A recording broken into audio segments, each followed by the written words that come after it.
Blessed and happy Monday to all of you, my dear friends, my dear brothers and sisters, my dear good people of God, faithful followers of the Daily Gospel Reflection with Father Jack.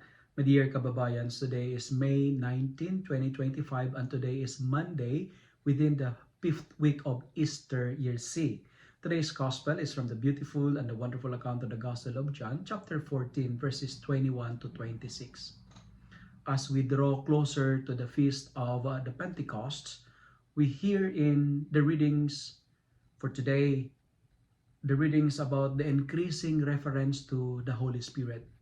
And today's gospel tells us that Jesus promises that the Father will send in His name the Advocate, the Paraclete, the Holy Spirit for two reasons. Number one, to teach them everything.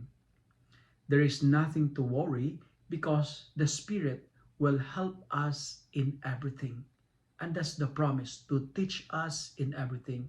And second, to remind the disciples of all that Jesus has said.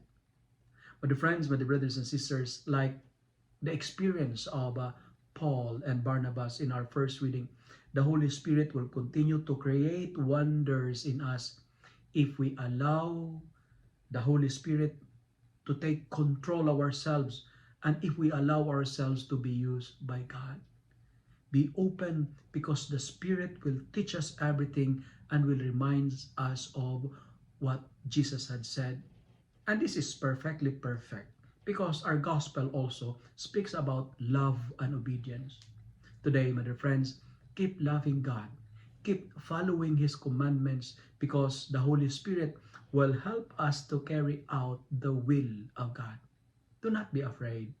Do not be frightened, because God is closer to us than water is to fish.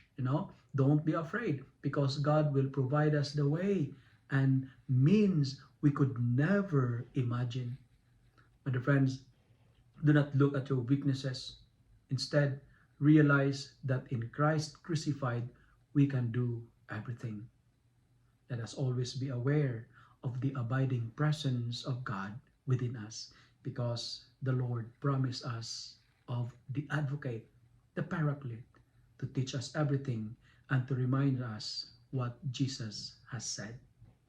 If you love and like this reflection, kindly share it with your friends, share it with your family, make the Word of God viral so that many will be blessed. Amen.